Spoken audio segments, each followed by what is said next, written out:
السلام عليكم ورحمة الله وبركاته. الحمد لله رب العالمين وبه نستعين الصلاة والسلام على رسول الكريم وعلى آله وصحبه أجمعين وعلى من تبعهم بإحسان إلى يوم الدين أما بعد. அன்பிற்குரிய அல்லாஹ் நல்லடியாளர்களே, அல்லாஹுடைய மாபெரும் கிருபையால் இந்த வருடத்துடைய 23வது தராவி முடித்தவர் அமர்ந்து கொண்டிருக்கிறோம். அன்பிற்குரிய அல்லாஹ் நல்லடியார்களே, இன்று தராவி தொழுகையில் 25வது ஜுஸோடைய கால்வாசி பகுதியிலிருந்து ஆரம்பிக்கப்பட்டு அந்த ஜுஸு முடிக்க வைக்கப்பட்டது. கிட்டத்தட்ட ஒரு 3/4 ஜுஸு ஓதப்பட்டது.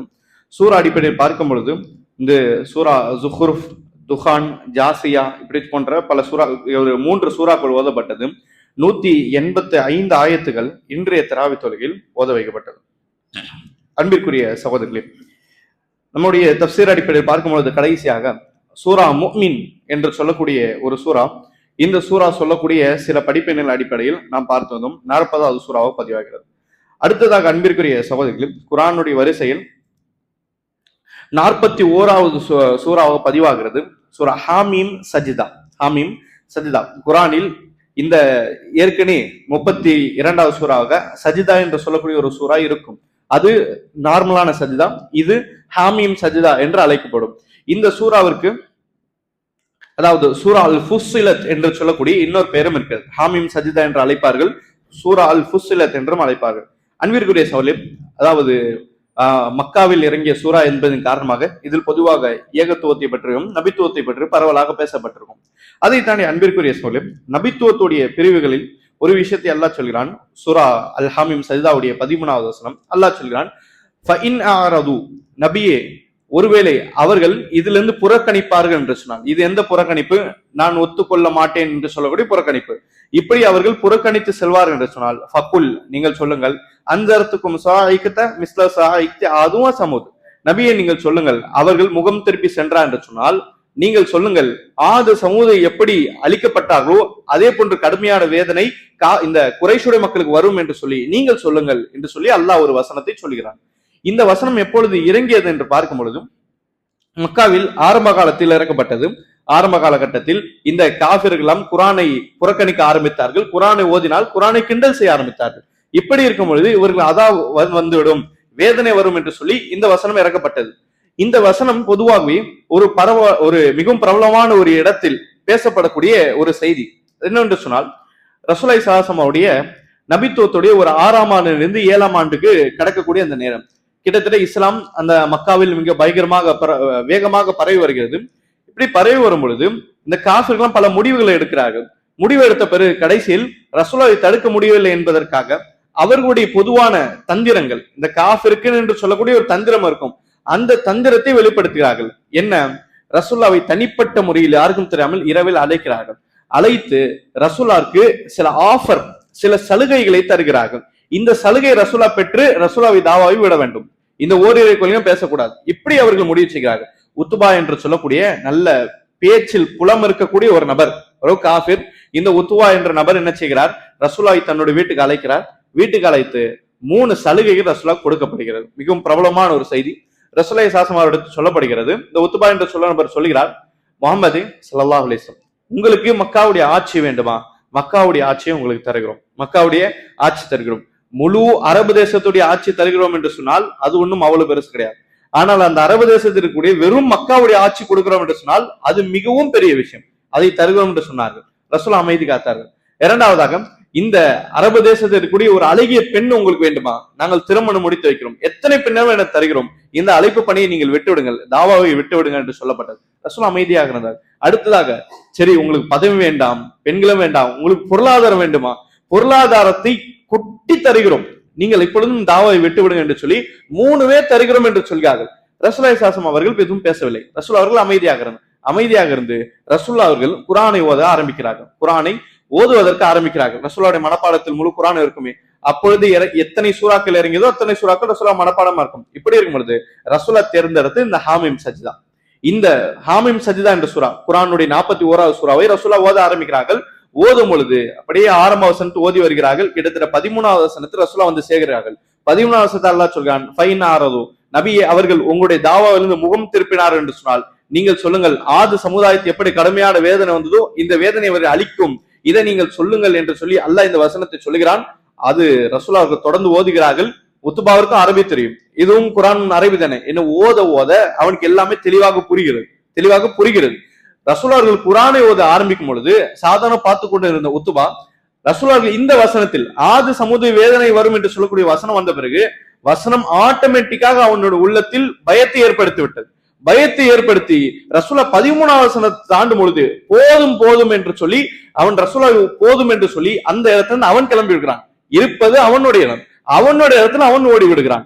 இவன் முதலில் ரசூலுல்லாஹ்வை அழைத்து உள்ளே செல்லும் பொழுது குறைஷுடைய மக்கள் எல்லாம் பார்த்தார்கள், உத்துபா பேச போகிறார் என்று சொன்னால் இன்று பெருசாக மாற்றம் ஏற்பட போகிறது என்று சொல்லி மக்கள் எல்லோரும், அதாவது உத்பாவுடைய பேச்சு திறமையில் நம்பிக்கையாக இருந்தார்கள். ஆனால் இந்த இடத்தில் கடைசியில் ஒரு 5-10 நிமிடத்தில் உத்பா வியந்து ஓடியதை பார்த்து குறைஷுடைய மக்கள் சொன்னார்கள், இது வித்தியாசமான சூனியம் ஏதோ இருக்கிறது, வித்தியாசமான சூனியம் இருக்கிறது என்று சொல்லி அந்த குறைஷுடைய மக்கள் வியந்து பேசினார்கள் என்பதை நாம் சீராவில் படிக்கிறோம். இப்ப இதுல தெரிய வரக்கூடிய விஷயம் என்னன்னு சொன்னால், இது அப்போது இறங்கிய வசனம் கிடையாது, முன்னால் இறங்கிய வசனத்தை ரசூலுல்லாஹ் எப்படி பாதுகாப்பாக யூஸ் பண்ணுகிறார்கள், அதை பயன்படுத்த என்பதை நாம் பார்க்கிறோம். அன்பிற்குரிய சகோதரர்களே, கவனிக்கக்கூடிய 2 விஷயங்கள். முதலாவது விஷயம், உத்துபா காஃபிராக இருக்கிறான், அவ்வளவு பெரிய மோசமான ஒரு இஸ்லாத்துக்கு எதிரியாக இருந்தும் குர்ஆன் வசனம் அவனுடைய மனதில் தாக்கம் ஏற்படுத்தியது. குர்ஆன் வசனம் கேட்ட பிறகு ஒரு பயத்தை உண்டாக்குகிறது. இது குர்ஆனுக்குன்னு இருக்கக்கூடிய தனிப்பட்ட ஒரு சிறப்பு, வேறு எந்த ஒரு புக்கு எந்த ஒரு பயானிலும் இதை பார்க்க முடியாது. இறைவசனத்தில் இருக்கக்கூடிய தனிப்பட்ட சிறப்பு என்னன்னு சொன்னால் அது உள்ளங்களை திரட்டி மனிதர்களை பயமுறுத்தும். இது குர்ஆனுக்குரிய தனிப்பட்ட ஒரு சிறப்பு. இரண்டாவது விஷயம் என்னென்று சொன்னால், நாம் பார்க்கும் ரசூலுல்லாஹி ஸல்லல்லாஹு அலைஹி வஸல்லம் நடத்தை எப்படி இருந்தது, அதாவது தனக்கு வரக்கூடிய ஒரு ஆபத்தை எப்படி ரசூலுல்லாஹ் அவர்கள் மேற்கொள்கிறார்கள். அதாவது தன்னுடைய மூளையை சிந்தித்தோ லாஜிக் அடிப்படையில் ரசூலுல்லாஹ் சிந்திக்கிறார்களாம், அல்லது குர்ஆனை வைத்து பிரச்சனை எதிர்க்கிறார்களா, இதுதான் கவனிக்கக்கூடிய விஷயம். அல்லாஹ் சொன்னான், வலா துதீல் காஃபிரின், நபி காஃபிர்களை நீங்கள் கட்டுப்படாதீர்கள், வஜாஹிதும் பிஹி ஜிஹாதன் கபீரா, நீங்கள் இந்த குர்ஆனை கொண்டு அவரிடத்தில் ஜிஹாது செய்யுங்கள், குர்ஆனை கொண்டு ஜிஹாது செய்யுங்கள். குர்ஆனை கொண்டு ஜிஹாது சண்டை ஜிஹாது கிடையாது, குர்ஆனை கொண்டு போராடுங்கள். அவர்கள் எதிர்க்க வருவார்கள், அந்த எதிர்ப்பு குர்ஆனுடைய பதிலை நீங்கள் சொல்லுங்கள், இப்படி காஃபிர்களை நீங்கள் எதிருங்கள் என்று சொல்லி அல்லாஹ் சொன்னான். பொதுவாக வாழ்க்கையில் எதிரி என்று சொல்லக்கூடிய ஒரு விஷயம் என்றால் பகமை என்று வந்துவிட்டால் அந்த பகமையை தீர்ப்பதற்கு குர்ஆனை நீங்கள் பயன்படுத்துங்கள். இது ரசூலுல்லாஹ் கொடுக்கப்பட்ட ஒரு தாலீம், ஒரு கல்வி. ரசூலுல்லாஹ் அது சரியான இடத்தில் பயன்படுத்தி காண்பிக்கிறார்கள். இது அன்பிற்குரிய சகோதரர்களே, குர்ஆனை படித்து விளங்கி வாழக்கூடிய மக்களுக்கு மட்டும்தான் தெரியும் குர்ஆனை எப்படி எங்கு பயன்படுத்த வேண்டும் என்று சொல்லி. குர்ஆனே நமக்கு 4-5 வசனம் தெரிக என்று சொல்லி எல்லா இடத்திலும் அதெல்லாம் பேசக்கூடாது, அது சரியான ஒழுங்கும் கிடையாது. இறைவசனத்தை அவமதிப்பதற்கு சமம். மாறாக எந்த இடத்தில் எந்த வசனத்தை எப்படி பேச வேண்டும், எதற்கு பயன்படுத்த வேண்டும், இதுக்கும் தனிப்பட்ட ஒழுங்குகள் தேவை. அது இந்த இடத்தில் ரசூலுல்லாஹ்வுடைய நடத்தையில் நாம் பார்க்கிறோம்.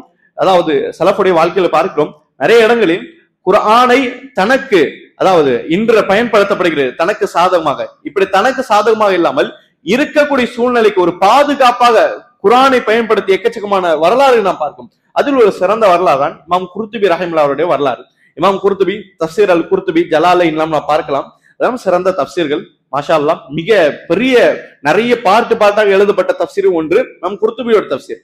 இமாம் குர்துபி ரஹிமஹுல்லாஹ் அவர் வாழக்கூடிய அந்த காலம் பார்க்கும் மங்கோலியர்கள் என்று அழைக்கப்படக்கூடிய தாத்தாரிகளுடைய காலம்.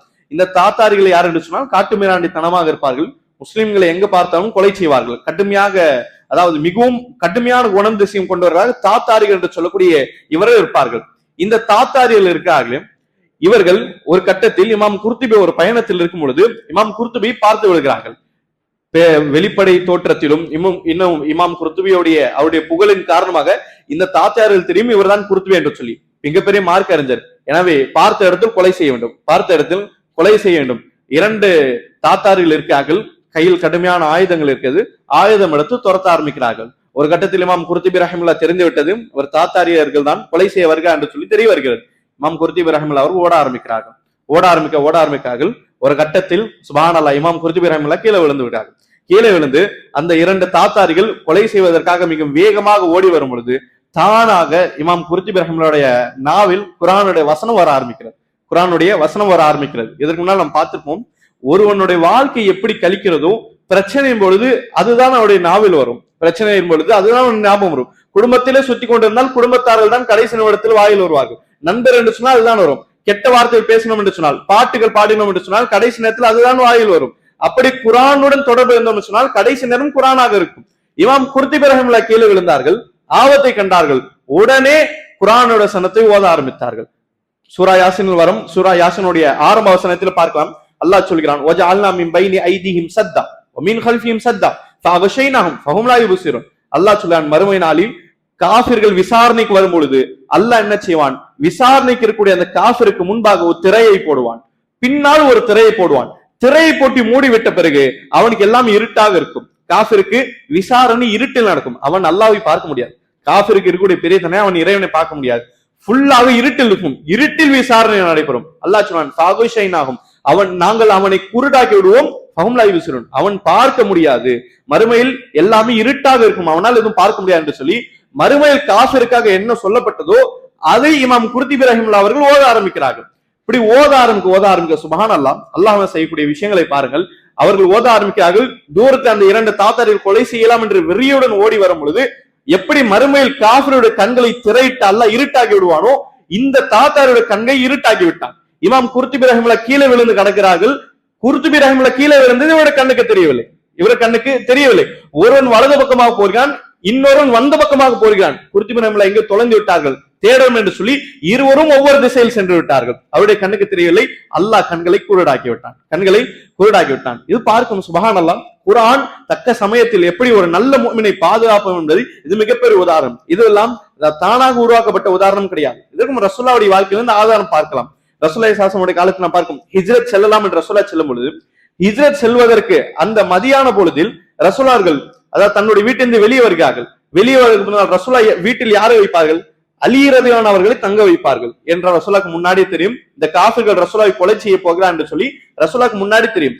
எனவே ரசூலுல்லாஹ் தன்னுடைய படுக்கையில் அலி அவர்களை படுக்க வைப்பார்கள். படுக்க வைத்து ரசூலுல்லாஹ் வெளியே செல்லலாம் என்று வரும்பொழுது காஃபிர்களும் ரசூலுல்லாஹ்வுடைய வீட்டை சூழ்ந்திருப்பார்கள். கொலை செய்யலாம் என்று சொல்லி முன்னே திட்டமிட்டப்பட்டது. ரசூலுல்லாஹ்க்கு இறை செய்தி மூலம் காட்டப்பட்டு விட்டது. அந்த இடத்தில் ரசூலுல்லாஹ்க்கு சொல்லப்பட்ட செய்தி, நபி சூரா யாசின் கூடிய இந்த வசனம், வஜஅல்னா மின் பைனி ஐதிஹிம் சத்தா, இந்த வசனம் இருக்கிறது. இந்த வசனத்தை நீங்கள் ஓதுங்கள். ஓதி ஒரு பிடி மண்ணை அந்த மக்களுடைய இந்த காஃபிருடைய கண்ணில் தூவி விட்டு நீங்கள் சென்று விடுங்கள் என்று சொல்லி ரசூலுல்லாஹ்க்கு இறை செய்தி சொல்லப்பட்டது. அதே போன்று ரசூலுல்லாஹ் வீட்டை வெளியே வந்தார்கள். குர்ஆனுடைய வசனத்தை ஓதிவாறு ஒரு கைப்பிடி மண்ணை வீசி விட்டார்கள். வீசியது பொதுவாக, ஆனால் எல்லா காஃபிர்கள், எந்த காஃபிர்களாம் ரசூலுல்லாஹை கொலை செய்யலாம் இருந்தார்களோ அவருடைய கண்ணெல்லாம் இந்த மண்ணு போய் துவழ்ந்து விட்டது. அதுமாதிரி ரசூலுல்லாஹ் அவர்கள் அந்த இடத்துல சென்று அபூபக்கர் வீட்டுக்கு சென்று விட்டார்கள். இப்ப ரசூலுல்லாஹ் இந்த இடத்துல தப்பித்து சென்றது எந்த காஃபிருக்கும் தெரியவில்லை.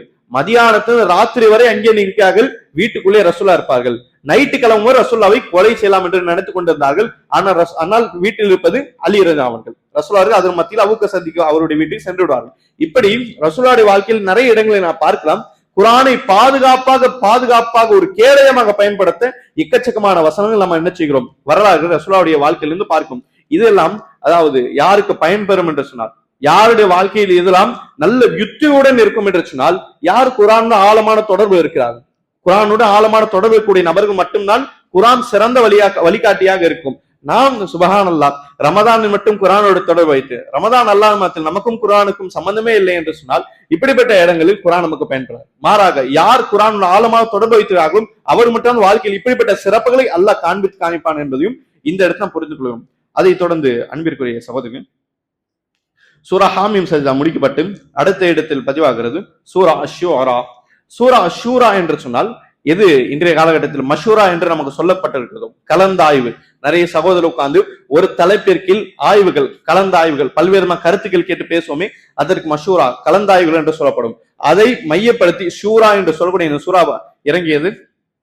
இந்த இடத்தில் 38வது வசனத்தில் அல்லாஹ் சொல்கிறான், அதாவது வல்லதீன ஸ்தஜாபு லிரப்பிஹிம், யார் அல்லாஹ்வுடைய அழைப்பு ஏற்கிறார்களோ, அல்லாஹ்வுடைய அழைப்பு ஏற்கிறார்கள் சொன்னால் கலிமா படிப்பது. யார் கலிமா படித்து வஅகாமுஸ்ஸலா, தொழுகை நிறைவேற்றுகிறார்களோ, வஅம்ருஹும் ஷூரா பைனஹும், இன்னும் கலிமா படித்து தொழக்கூடிய நபர்கள், தொழுகையாளர்களுடைய சிஃபத் தன்மை என்று சொன்னால் வஅம்ருஹும் ஷூரா பைனஹும், வஅம்ருஹும் ஒரு இக்கட்டான சூழ்நிலை ஏற்பட்டால், ஒரு கடுமையான இக்கட்டான சூழ்நிலை ஏற்பட்டால் அந்த இக்கட்டான சூழ்நிலை தீர்ப்பதற்கு ஷூரா பைனஹும், தனக்கு மத்தியில் அவர்கள் மஷூரா செய்வார்கள், கலந்தாய்வுகள் செய்வார்கள். தனிப்பட்ட ஒரு மனிதனுடைய முடிவு என்பது மார்க்கத்தை தீர்ப்பாக ஆகாது. மாறாக அவர்கள் கலந்தாய்வு எடுத்து செயல்படுவார்கள். ஒமிமா ரஸக்னாஹும் யுன்ஃபிகூன், நாங்கள் கொடுப்பதிலிருந்து செலவு செய்வார்கள். இதெல்லாம் தொழுகையாளருடைய தன்மை என்று சொல்லி இறைவன் கட்டம் கட்டமாக பேசுகிறான். அன்பிற்குரிய சகோதரன், பார்க்கும் ரசூலுல்லாஹி ஸல்லல்லாஹு அலைஹி வஸல்லம் வாழ்க்கையில் இந்த மஷூரா என்று சொல்லக்கூடிய கலந்தாய்வு பொறுத்தவரையில் எந்த அளவுக்கு முக்கியம் கொடுக்கப்பட்ட சம்பவங்கள் எல்லாம் எக்கச்சக்கமாக பார்க்கிறோம். அல்லாஹ்வுடைய ஸல்லல்லாஹு அலைஹி வஸல்லம் காலத்தில் எத்தனை நபர்கள் வஹி வந்தது? எத்தனை பேர் வந்தது? ரசூலுல்லாஹ் மட்டும்தான். இறை செய்தி ரசூலுல்லாஹ் மட்டும். ரசூலுல்லாஹ் பின்னாடி யாருக்கும் கிடையாது. இறை செய்தி ரசூலுல்லாஹ் மட்டும்தான் வந்தது. அப்படி இருக்கையில் ரசூலுல்லாஹ் மட்டும் இறை செய்தி என்று சொன்னால் அதே பின்பற்றி ரசூலுல்லாஹ் சென்றிருக்கலாமே, ரசூலுல்லாஹ் சுயமாக எல்லாருக்கும் முடிவு எடுத்துக்கலாமே. அப்படி கிடையாது. கடுமையான சூழ்நிலை வரும்பொழுது ரசூலுல்லாஹ் கூட்டி, அதாவது குறிப்பாக இருக்கக்கூடிய மெயினான சஹாபாக்கள் ஒன்று கூட்டி ரசூலுல்லாஹ் மஷூரா செய்கிறார்கள். என்னதான் தனக்கு இறை செய்தி வந்தாலும் சரி, மனிதரே சிறந்த மனிதாக இருந்தாலும் சரி, அப்படியும் மஷூரா என்பது உம்மத்துக்கு தேவை என்பதை காண்பிப்பதற்காக மிக முக்கியமான சந்தர்ப்பங்கள்லாம் ரசூலுல்லாஹ் மஷூரா செய்கிறார்கள். உஹதுடைய போர்க்களத்தில் சுப்ஹானல்லாஹ், அதாவது பத்ருடைய போர்க்களத்தை பார்க்கும். இந்த பத்ருடைய கைதிகளை, 70 கைதிகள் சரணடைவார். இந்த கைதிகள் என்ன செய்யலாம் என்பதை ரசூலுல்லாஹ் அவர்கள் சஹாபாக்கள் மத்தியில், Abu Bakr Siddique, Umar ibn Khattab மத்தியில் ரசூலுல்லாஹ் மஷூரா செய்கிறார்கள். அந்த மஷூரா பிழையானு சொல்லி அல்லாஹ் அதிலும் சில திருத்தத்தை செய்கிறான். மஷூரா செய்யுங்கள் அல்லாஹ் சொல்கிறான். அதற்கு பின்பாக அதற்கு திருத்தத்தையும் அல்லாஹ் என்ன செய்கிறான், பிறகு காண்பிக்கிறான். உஹதுடைய போர்க்களம், அடுத்த வருடமே உஹதுடைய போர்க்களம். உஹதுடைய போர்க்களம் எங்க வைக்கலாம் என்று சொல்லி ரசூலுல்லாஹ் அவர்கள் மஷூரா செய்கிறார்கள். மஷூரா செய்யும் வாலிப சஹாபாக்கள் சொல்கிறார்கள், அல்லாஹ்வுடைய தூதரே வெளியே செல்லலாம், உஹத் என்று சொல்லக்கூடிய இடம் இருக்கு, அங்க செல்லலாம். முனாஃபிக் என்று சொல்றார்கள், இல்ல ஊருக்குள்ளே இருக்கலாம். ஊருக்குள்ளே இருக்கலாம் என்று சொல்லி ஏன் முனாஃபிக் சொல்கிறார்கள்? சண்டை வந்தால் வீட்டுக்குள்ளே போய் ஒளிந்து விடலாம். இது அவர்கள் சாதகமாக சொன்னார்கள். ஆனால் இளம் சஹாபாக்கள் சொன்னார்கள், ரசூலுல்லாஹ்வை ஊரை விட்டு வெளியே செல்லலாம், இது சிறப்பாக என்று சொல்லும்போது ரசூலுல்லாஹ் அதை ஏற்கிறார்கள், ஏற்று நடக்கிறார்கள். இப்படி போர்கள் சம்பந்தமான விஷயம் வரும்போது நிறைய ரசூலுல்லாஹ் மஷூரா செய்த நிறைய கட்டங்களை பார்க்கலாம். இதெல்லாம் எது குறிக்கிறது என்று சொன்னால், நாம் எவ்வளவு பெரிய இடத்துல இருந்தாலும் சரி, நாம் எவ்வளவு பெரிய புத்திசாலியாக இருந்தாலும் சரி, நாம் எவ்வளவு பெரிய எக்ஸ்பீரியன்ஸ் உள்ள நபராக இருந்தாலும் சரி, மஷூரா செய்வது அல்லாஹ்வுடைய சுன்னத். இது அல்லாஹ் ரப்பல் ஆலமீன் நமக்கு சொல்லிக் கொடுக்கக்கூடிய ஒரு வழிமுறை. இப்படி நீங்கள் செய்யுங்கள், இதன் ஊடாக அல்லாஹ்வுடைய பரக்கத்தும் அல்லாஹ்வுடைய கிருபையும் இந்த இடத்தில் அமையும். நான் பார்க்கும் எந்த இடத்துல மஷூரா செய்து செயல்படக்கூடிய காரியங்கள் சீராவை நான் பார்க்கணுமோ அந்த எல்லா இடங்களிலும் சுப்ஹானல்லாஹ் மகத்தான வெற்றி அல்லாஹ் கொடுத்திருப்பான். மகத்தான வெற்றியை அல்லாஹ் கொடுப்பான். எந்த இடங்கள் சஹாபாக்கள் மத்தியில் தனிப்பட்ட முறையில் ஒரு அவசரமான சிச்சுவேஷனில் தனிப்பட்ட சிந்தனை அவர் செய்திருப்பார்களோ அந்த இடத்தில் ஓரிரு தவறுகள் நடந்திருக்கும், ரசூலுல்லாஹ் திருத்திருப்பார்கள். இது மஷூராக்கு என்று இருக்கக்கூடிய கலந்தாய்வில் இருக்கக்கூடிய தனிப்பட்ட ஒரு சிறப்பு. இது நம்ம காலத்தில் எப்படி பார்க்க வேண்டும் என்று சொன்னால், குறிப்பாக பள்ளிகளை செய்கிறோம், மதரசாவை செய்கிறோம் என்று சொன்னால் அதெல்லாம் ஒரு பக்கம், அதெல்லாம் தேவைப்படக்கூடியது. அதை விட அவசியம் எங்க தேவை என்று சொன்னால் நம்முடைய வீட்டில் இருக்க வேண்டும். நம்முடைய வீட்டில் மஷூராக்கள் இருக்க வேண்டும். இதற்கு முன்னால் இதை பற்றி நாம் பார்த்திருக்கலாம். மஷூராக்கள் கண்டிப்பாக வீட்டில் இருக்க வேண்டிய மிக முக்கியமான விஷயம். குறைந்தபட்சம் மாதத்தில் ஒரு முறை, அந்த மாதத்துடைய கடைசியிலோ அல்லது மாதத்துடைய முதல் நாளிலோ கண்டிப்பாக மஷூரா குடும்பத்தாரிடத்தில் இருக்க வேண்டும்.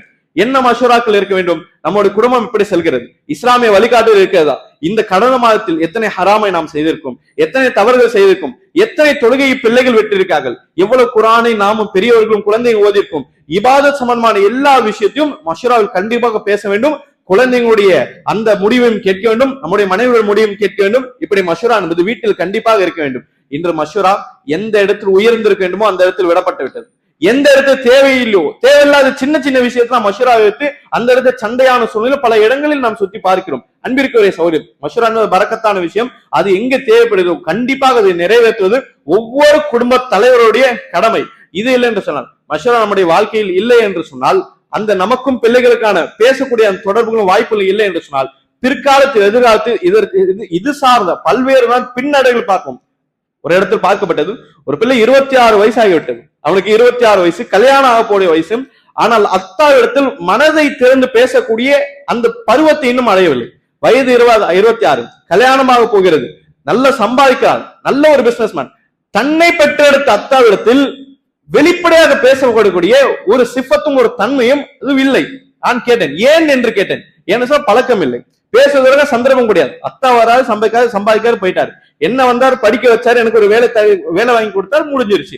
அத்தா இடத்துல மனதை திறந்து பேசக்கூடிய ஒரு வாய்ப்பு என்பது அந்த இடத்துல இல்லை. அப்படியே சந்தர்ப்பம் கிடைத்தாலும் பேசுவதற்கான அந்த கூச்சத்தன்மை ஆழமாக இருக்கிறது. எப்படி அத்தா இடத்துல இதெல்லாம் பேசுவது? அன்பிற்குரிய சகோதரி, பெற்றோரிடத்தில் பேச சொன்னால், பெற்றோரிடம் முறையிட முடியும் சொன்னால், வெளியே இருக்கக்கூடிய ஹபி ஷைத்தான் இடத்திலும் சொல்லிக் கொண்டிருப்பார்கள், என்னுடைய கவலை இது, என்னுடைய கவலை என்று சொல்லிக் கொண்டிருப்பார்கள். முதலாவது இப்படிப்பட்ட பேசுவதற்கான வாய்ப்புகளை நாம் உண்டாக்க வேண்டும். நம்முடைய வேலை ஒரு பக்கம், பிள்ளையுடைய வாழ்க்கை ஒரு பக்கம், இப்படி பிஸியாக சென்று கொண்டு சொன்னால் குடும்பம் என்ற சொல்லக்கூடிய கட்டுமானம் எங்க வரும்? அந்த கட்டுமானம் வர வேண்டும் சொன்னால் மஷூரா என்பது குடும்பத்தில் கண்டிப்பாக இருக்க வேண்டும். இது இந்த காலத்தில் தேவைப்படக்கூடிய மிக மிக முக்கியமான அம்சங்களில் ஒரு அம்சம் என்பதையும் சூரா ஷூரா நமக்கு சொல்லித் தருகிறது. அன்பிற்குரிய அல்லாஹ் நல்லடியார்களே, இப்படி சூரா ஷூரா முடிக்கப்பட்டு அடுத்ததாக குர்ஆனில் பதிவாகிறது சூரா அஸ்-ஸுஹ்ருஃப். சூரா ஜுஹ்ருஃப் என்று சொன்னால் தங்கத்திற்கு சொல்வார்கள். தங்கத்திற்கு ஜுஹ்ருஃப் என்று சொல்வார்கள். இந்த சூறாவில் அல்லாஹ் ரப்பல் காஃபிர்களுக்கு கொடுக்கப்படக்கூடிய செல்வங்களை பற்றி அல்லாஹ் பேசுவான். எனவே காஃபிர்கள் கொடுக்கப்படுகிற இந்த உலகம் சார்ந்த துனியா சார்ந்த விஷயத்தை சொல்வதன் காரணமாக ஜுஹ்ருஃப் தங்கம் என்று சொல்லக்கூடிய இந்த சூரா பெயர் வைக்கப்படுகிறது.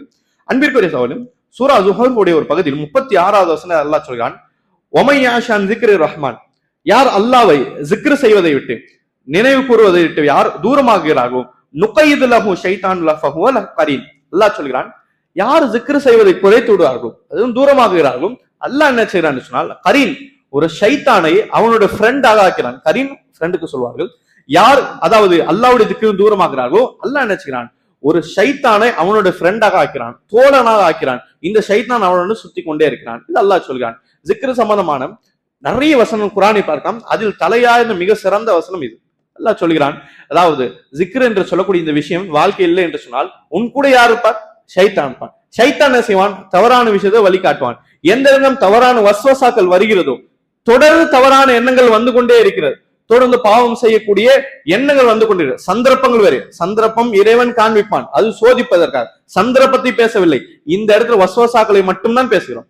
மனதில் வஸ்வசாக்கள் தவறான எண்ணங்கள் வருகிறது என்று சொன்னால் அதற்கு மிகப்பெரிய அடித்தளம் அல்லாஹ்வை ஜிக்ர் செய்வதோட குறைபாடு. அல்லாஹ்வை ரொம்ப கம்மியா ஜிக்ர் செய்திருப்போம்.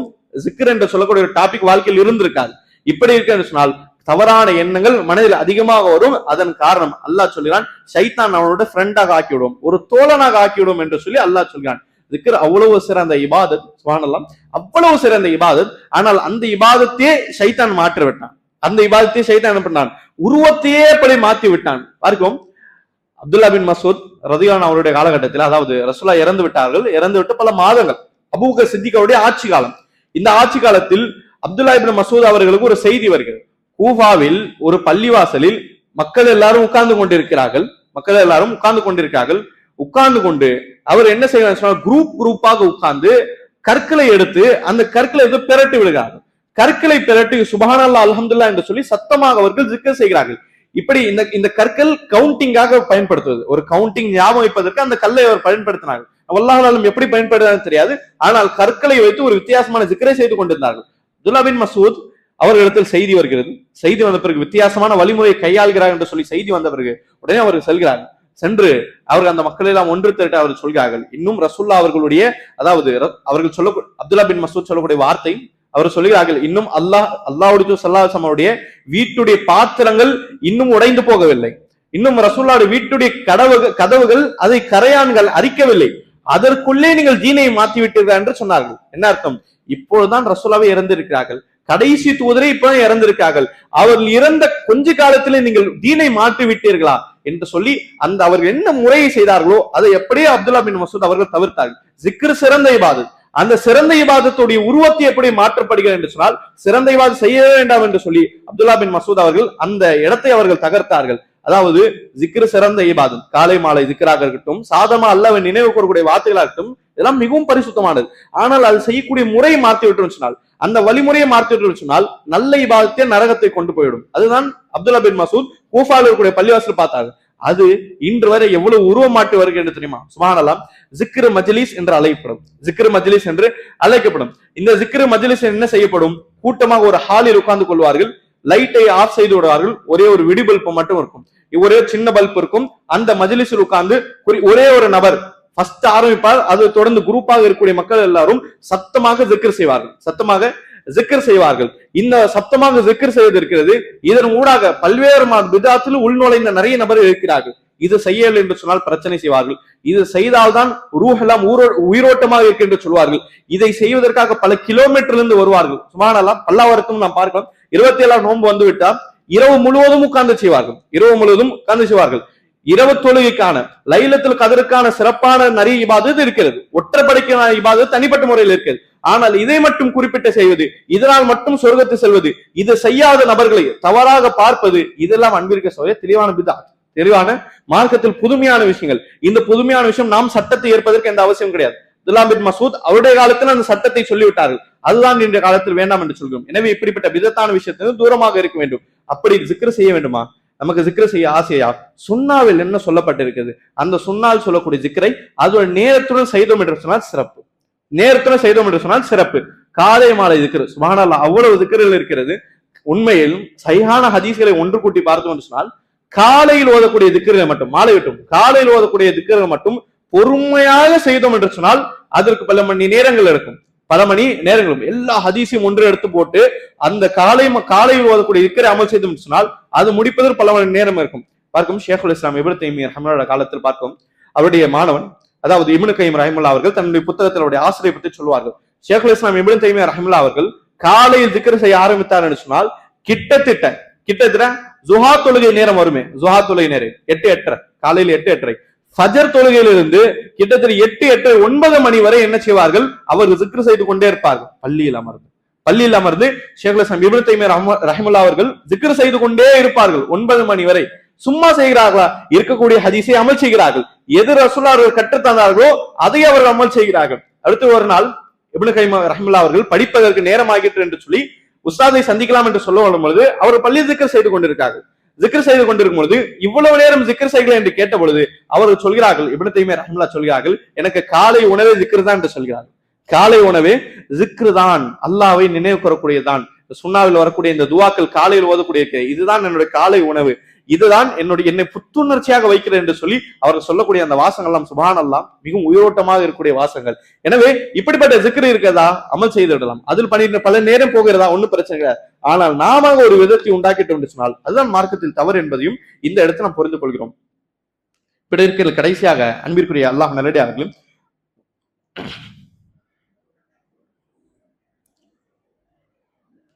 சூரா ஜுஹர்ஃபில் இருக்கக்கூடிய கடைசி படிப்பினை அல்லாஹ் ரபுல் ஆலமீன் சூரா ஜுஹர்ஃபில் எப்படி காஃபிர்களுக்கு கொடுக்கப்பட்ட நியாமத்தில், அதாவது அவருக்கு கொடுக்கப்படக்கூடிய அருட்கொடைகளை பற்றி அல்லாஹ் பேசுவான். காஃபிர்களுக்கு உலகத்தில் இதெல்லாம் கொடுக்கப்பட்டது என்று அல்லாஹ் பேசும் பொழுது பொதுவாக மனிதர் கொடுக்கப்படக்கூடிய அருட்கொடையை பற்றி இறைவன் பேசும்போது அல்லாஹ் சொல்கிறான், உங்களுக்கு குதிரையை கொடுத்திருக்கிறோம், ஒட்டகத்தை கொடுத்திருக்கிறோம், இந்த குதிரை ஒட்டகத்தில் நீங்கள் பயணம் செல்லுங்கள் என்று அல்லாஹ் சொல்கிறான். பயணம் செல்லும் பொழுது லித்தஸ்தவால அதுஹூரிஹி, நீங்கள் அந்த வாகனத்தில், உங்களுடைய வாகனத்தில் நீங்கள் சீராக அமர்ந்த பொழுது அமர்ந்தீர்கள் என்று சொன்னால் சும்மத்தல் குருநியமத்த ரப்பிக்கும் இதை ஸ்தவைத்தும் அலை, அல்லாஹ் சொல்கிறான், நீங்கள் அந்த வண்டி இருக்கிறது, அந்த காலகட்டத்தில் ஒட்டகம் குதிரை வண்டி, இந்த காலத்தில் நம்மளோட வண்டி, வாகனத்தில் நீங்கள் உட்கார்ந்து சொன்னால் அல்லாஹ்வை நினைவு கூறுவதற்காக இந்த துவாவை நீங்கள் ஓதுங்கள். அல்லாஹ்வை நினைவு கூறுவதற்கு இந்த துவாவை நீங்கள் ஓதுங்கள். வத்தகுல், நீங்கள் சொல்லுங்கள், சுப்ஹானல்லதி ஸஹரனா ஹாதா வமா குன்னா லஹு முக்ரினீன் வ இன்னா இலா ரப்பினா லமுன்கலிபூன், இந்த துவாவை நீங்கள் ஓதுங்கள் என்று சொல்லி அல்லாஹ் குர்ஆனை சொல்கிறான். இதோடைய அர்த்தம் என்ன? அல்லாஹ் சொல்றான், சுப்ஹானல்லதி ஸஹரனா ஹாதா வமா குன்னா லஹு முக்ரினீன், யா அல்லாஹ் நீ பரிசுத்தமானவன், நீதான் எங்களுக்கு இதை வசப்படுத்தி கொடுத்தாய், எங்களுக்கு இதில் எந்த சக்தியும் கிடையாது. வ இன்னா இலா ரப்பினா லமுன்கலிபூன், யா அல்லாஹ் நிச்சயமாக நாங்கள் உன் பக்கமாக திரும்புவவர்களாக இருக்கிறோம் என்று சொல்லி இந்த துவாவை வண்டியில் உட்கார்ந்த பிறகு, வாகனத்தில் உட்கார்ந்த பிறகு அல்லாஹ்வை நினைவு கூறுவதற்காக நீங்கள் சொல்லுங்கள் என்று சொல்லி அல்லாஹ்வே நமக்கு கற்றுத்தருகிறான். இது இறைவன் சொல்லக்கூடிய ஒரு திக்ர். வண்டியில் உட்கார்ந்த பிறகு இது ஓத வேண்டும். சரி, இதில் கவனிக்கக்கூடிய ஒரு விஷயம் என்னவென்று சொன்னால், அல்லாஹ் சொல்கிறான், நீங்கள் வண்டியில் உட்கார்ந்த பிறகு இந்த துவா ஓதுங்க என்று சொன்னால் இதனுடைய அர்த்தத்தை ஒரு முறை பார்க்கும் பொழுது இதோட அர்த்தம் ஆச்சரியமூட்ட வகையில் இருக்கிறது. அல்லாஹ் சொல்கிறான், நீங்கள் அதாவது வண்டியில் உட்கார்ந்த பிறகு இந்த துவாவை ஓதும் பொழுது அந்த துவாவுடைய அர்த்தம் என்ன? யா அல்லாஹ் நீ பரிசுத்தமானவன், நீதான் இந்த வாகனத்தை எங்களுக்கு வசப்படுத்தி கொடுத்தாய், எங்களுடைய சக்தி கிடையாது, எங்களுடைய சக்தி கிடையாது, இது பாதுகாப்பாக உட்காருவது, பாதுகாப்பு போயிட்டு வருவது, இதெல்லாம் நீதான் எங்களை வசப்படுத்தி கொடுத்தாய். இது சொல்லி அல்லாஹ்வை புகழ்ந்த பிறகு நாம் அல்லாஹ்விடத்தில் சொல்கிறோம், வ இன்னா இலா ரப்பினா லமுன்கலிபூன், யா அல்லாஹ் நாங்கள் நிச்சயமாக உன் பக்கமாக திரும்புவவர்களாக இருக்கிறோம் என்று சொல்லி நாம சொல்கிறோம். வண்டியில் உட்கார்ந்த பிறகு அல்லாஹ்வை புகழ்ந்த பிறகு அல்லாஹ்விடத்தில் நாம் சொல்கிறோம், யா அல்லாஹ் உன் பக்கமாக திரும்புவவர்களாக இருக்கிறோம் என்று நாம் அல்லாஹ்விடத்தில் சொல்கிறோம்.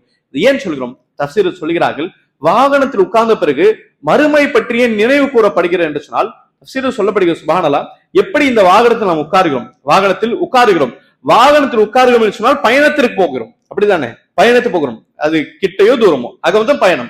ஒரு பயணத்திற்கு போவதற்காக எவ்வளவு ரெடி ஆகும்? நாம் தூரமாக இருந்து சொன்னால் நல்லாக ரெடி ஆகும், நல்ல ட்ரெஸ்ஸை போடுவோம், அதற்கேற்ற அந்த லக்கேஜ்களை பயன்படுத்துவோம், காசு பொருளை எல்லாம் பார்ப்போம், இப்படி கரெக்டாக பார்ப்போம். ஷார்ட்டாக போகிறோம் சொன்னா அதற்கு இன்னும் சில தயாரிப்புகள் இருக்குது. பெட்ரோல் ஒழுங்காக இருக்கிறதா, பரிசை எடுத்தோமா, போனை எடுத்தோமா, இப்படி இருக்கும். ஆக மொத்தம் பயணம் தூரமோ கிட்டமோ நமக்கு தெரியாது. ஆனால் வாகனத்தில் உட்கார்ந்து சொன்னால் அது பயணம், அந்த பயணத்திற்காக தயாராகிறோம். இது மனிதனுடைய இயல்பு. இந்த துஆ நமக்கு சொல்லி தருகிறது, நீங்கள் பயணத்திற்காக தயாராகிறீர்கள், அதே போன்று நீங்கள் வாழக்கூடிய வாழ்க்கை ஒரு பயணம், அதற்காக தயாராகுங்கள். அதற்கு தான் இன்னா இலா ரப்பினா லமுன்கலிபூன், யா அல்லாஹ் உன் பக்கமாக நாம் திரும்புகிறோம் என்று சொல்லி நாம் அல்லாஹ்வை ஞாபகப்படுத்துறோமே. அர்த்தம் என்ன? இந்த வாழ்க்கை ஒரு பயணம், அந்த பயணம் முடித்து இறைவன் பக்கமாக செல்ல போகிறோம். எனவே இந்த பயணத்தில் நீங்கள் தயார் செய்து கொள்ளுங்கள் என்று சொல்லக்கூடிய ஒரு அழகிய அர்த்தத்தை வைத்திருக்கு. சுபஹானல்லாஹ். நாம் வாகனத்தில் உட்கார்ந்த பொழுது நல்ல ஊர் சுற்றி பார்க்க போகிறோம் என்று சந்தோஷத்தில் இருப்போம். ஆனால் அந்த இடத்தில் துவா வருகிறது, இன்னா இலா ரப்பினா லமுன்கலிபூன், யா அல்லாஹ் உன் பக்கமாக திரும்புகிறேன் என்று சொல்லக்கூடிய கயாமத்துடைய வாசகங்கள் வருகிறது. இந்த வாசகங்கள் வந்து நம்மை ஞாபகம் ஊட்டுகிறது, நீங்கள் இருக்கக்கூடிய இந்த வாழ்க்கை ஒரு பயணம், இது ஒரு பயணம். இந்த பயணத்தை முடித்து இறைவனிடத்தில் செல்ல போகிறீர்கள். எப்படி நீங்கள் இந்த வண்டியில் உட்காருவதற்காக தயாராகிறீர்கள், அதே போன்று இறைவனை சந்திப்பதற்கான இந்த வாழ்க்கையிலும் தயாராகி கொள்ளுங்கள். இறைவனை சந்திக்க இருக்கிறேன் என்று சொல்லி அல்லாஹ் நம்மை ஞாபகப்படுத்துகிறான். பார்க்கும் எல்லா இடத்திலும் எந்த ஒரு கவலையான செய்தி கேட்டாலும் அந்த இடத்தில் சொல்லப்படக்கூடிய வார்த்தை என்ன? இன்னா லில்லாஹி வ இன்னா இலைஹி ராஜிஊன். நிச்சயமாக நாங்கள் அல்லாஹ்வுக்கு சொந்தமானவர்கள். இன்னான் இல்லா, நாங்கள் எல்லோரும் அல்லாஹ்வுக்கு சொந்தமானவர்கள். அவனிடத்தில் ராஜிஊன் திரும்புவவர்களாக இருக்கிறோம். அந்த இடத்திலும் நாம் என்ன செய்யறோம்? அல்லாஹ்வை திரும்புவதற்கான வாசகம் என்ன தெரிகிறது? சோகமான இன்று ஒரு மவுத் ஆயிட்டார், இன்று ஒரு சோகமான செய்தி, நாளை நாம் ஒரு சோகமாக செய்தியாக ஆகிவிடும். கண்டிப்பாக யதார்த்தம், நாம் பிறருக்காக ஒரு சோகமான செய்தியாக ஆகுவோம். ஆகமத்து இறைவனிடத்தில் திரும்ப போகிறோம். அந்த திரும்ப போகிறோம் என்பதை ததக்கர் குர்ஆன் என்ன செய்கிறது? ஞாபகம் ஊட்டி கொண்டே இருக்கிறது. எல்லா இடத்தும் ஞாபகம் ஊட்டி கொண்டே இருக்கிறது. சம்பந்தமே இல்லாத நேரத்தில் ரசூலுல்லாஹி ஸல்லல்லாஹு அலைஹி வஸல்லம் அவர்கள் இதை ஞாபகப்படுத்துவார்கள். அந்த சப்ஜெக்ட் பேசுவதே கிடையாது, ஆனால் ரசூலுல்லாஹ் ஞாபகப்படுத்துவார்கள், நாம் அல்லாஹ்விடம் திரும்புகிறோம் என்று சொல்லி. உமர் இப்னு கத்தாப் அவர்கள் ரசூலுல்லாஹை சந்திப்பதற்காக வருகிறார்கள். வேறு ஒரு விஷயம் சொல்வதற்காக, ஒரு மெயினான விஷயம் சொல்வதற்காக ஓடி வந்து பார்க்கும்போது ரசூலுல்லாஹ் அவர்கள் என்ன செய்கிறார்கள்? கிழிந்த பாய் தலகாணி இல்லாமல் கையை வைத்துவார் ரசூலுல்லாஹ் என்ன செய்கிறார்கள்? தூங்கி கொண்டிருக்கிறார்கள். தூங்கி கொண்டிருக்கும் பொழுது ரசூலுல்லாஹ்வுடைய அந்த நிலைமையை பார்த்து உமர் இப்னு கத்தாப் அவர்கள், அவ்வளவு கடுமையான ஒரு சஹாபியா இருந்தாலும் உள்ளம் உருகிவிட்டு அவர்கள் அழுகிறார்கள்.